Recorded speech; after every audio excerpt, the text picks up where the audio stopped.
वाक्य बनाने के लिए जरूरी शब्द। इज मतलब है, ये यूज होता है ही सी इट नेम के साथ। इज मतलब है, ही इज ए डॉक्टर, वो एक डॉक्टर है। ही इज रीडिंग, वो पढ़ रहा है। एम मतलब हूँ।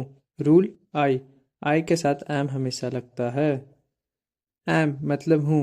आई एम स्टडिंग, मैं पढ़ रहा हूँ। एम मतलब हूँ। आई एम हेयर, मैं यहाँ हूँ। आर मतलब है, rule we they you. Are हमेशा वी दे यू के साथ लगता है। आर मतलब है, वी आर हेयर, हम लोग यहाँ हैं। वी आर स्टडिंग, हम लोग पढ़ाई कर रहे हैं। वास का मतलब था थे ही होता है, वर का भी मतलब था थे ही होता है, लेकिन इसका डिफरेंस अलग है। वाज और वर का रूल अलग होता है। वाज मतलब था थे थी। Rule I he she it और नेम। वाज हमेशा आई ही सी इट और नेम के साथ लगता है। आई वॉज ए राइटर, मैं एक लेखक था। आई वॉज राइटिंग, मैं लिख रहा था। वर मतलब थे थी। रूल यू वी दे। वर हमेशा यू वी दे के साथ लगता है। वी वर प्लेइंग, हम खेल रहे थे। वी वर बिजनेसमैन, हम व्यापारी थे। विल फ्यूचर के लिए यूज होता है। विल का मतलब गा गे गी होता है। Will I he she it name you we they सभी के साथ लगता है। ही विल बी स्टडिंग, वह स्टडी कर रहा होगा। कैन का मतलब होता सकता है, सकती है, सकता हूँ, सकते हैं। मे का भी मतलब होता है सकता है, सकती है, सकता हूँ, सकते हैं। रूल मे और can I we they he she it name के साथ लगता है। और कैन का प्रयोग एबिलिटी के लिए होता है और मे का प्रयोग परमिशन और रिक्वेस्ट के लिए होता है। ये रहा कैन का example, we can do this, हम लोग ये कर सकते हैं। और कैन का प्रयोग एबिलिटी को दर्शाने के लिए होता है।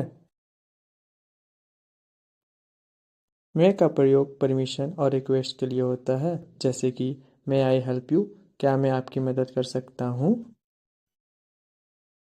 कुड जो है कैन से लिया गया शब्द है और कुड और कैन पास्ट में यूज होता है। और कुड का मतलब सका, सकी, सके, सकता था, सकते थे, सकती थी। और ये पास्ट फॉर्म में यूज होता है।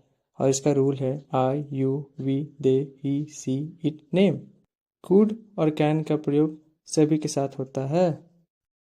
कैन बी का मतलब होता है जा सकता है, जा सकती है, जा सकते हैं। और ये use I you we they he she it name के साथ होता है। ही कैन बी चीटेड, उसे धोखा दिया जा सकता है। कैन बी का प्रयोग सभी के साथ होता है। हैज़ और हैव का मतलब पास है और ये मेन वर्ब है। हैव का मतलब पास है और ये यूज आई यू वी दे के साथ होता है। आई हैव ए बुक, मेरे पास एक बुक है। हैज़ का मतलब पास है और ये यूज ही सी इट और नेम के साथ होता है। ही हैज़ ए कार, उसके पास एक कार है। हैव एक हेल्पिंग वर्ब है और हैव का यूज आई यू वी दे के साथ होता है। यू हैव स्टडीड, आप पढ़ाई कर चुके हैं। हैज़ एक हेल्पिंग वर्ब है और हैज़ का use he she it name के साथ होता है। ही हैज स्टडीड, उसने पढ़ाई कर ली है। हैड एक मेन वर्ब है और इसका मतलब पास था। हैड का मतलब पास था और इसका use I you we they he she it name के साथ होता है। हैड का प्रयोग सभी के साथ कर सकते हैं। ही हैड स्टडी, वो पढ़ाई कर चुका था। हैड एक हेल्पिंग वर्ब है। अबाउट टू मतलब वाला हूँ, वाले है, वाली हूँ। और इसका use I you we they he she it name के साथ होता है।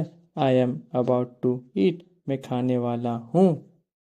अबाउट टू सभी के साथ प्रयोग होता है।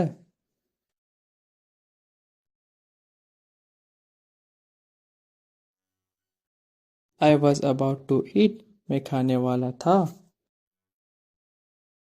हैव टू का मतलब ना है, नी है, ने है।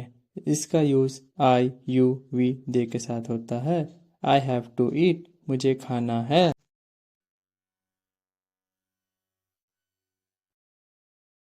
हैज़ टू ना है, नी है, ने है। Has to use he she it name के साथ होता है। ही हैज़ टू गो, उसे जाना है। हैड टू ना था, इसका use I you we they she he it name के साथ होता है। ही हैड टू गो, उसे जाना था।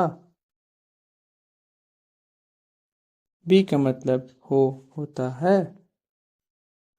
आई कैन बी एनीवन, कोई भी हो सकता है। बीइंग का मतलब हो रहा है, किया जा रहा है। It's being tough for me, ये मेरे लिए कठिन हो रहा है। बीन मतलब आ रहा हूँ, आ रही हूँ। आई हैव बीन वर्किंग, मैं काम करता आ रहा हूँ। शुड मतलब होता है चाहिए। यू शुड गो, तुम्हें जाना चाहिए। वुड का मतलब होता है गा गे गी। ही वुड बी प्लेइंग, वो खेल रहा होगा।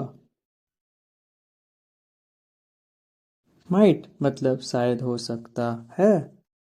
ही माइट गो, वो शायद जा सकता है।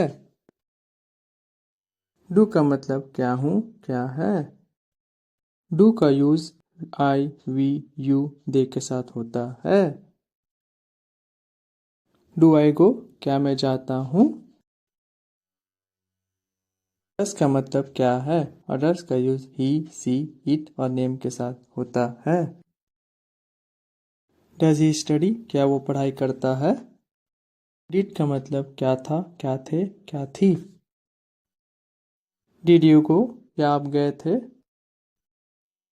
गोइंग टू करने जा रहा हूँ, वाला हूँ। I am going to play, मैं खेलने जा रहा हूँ।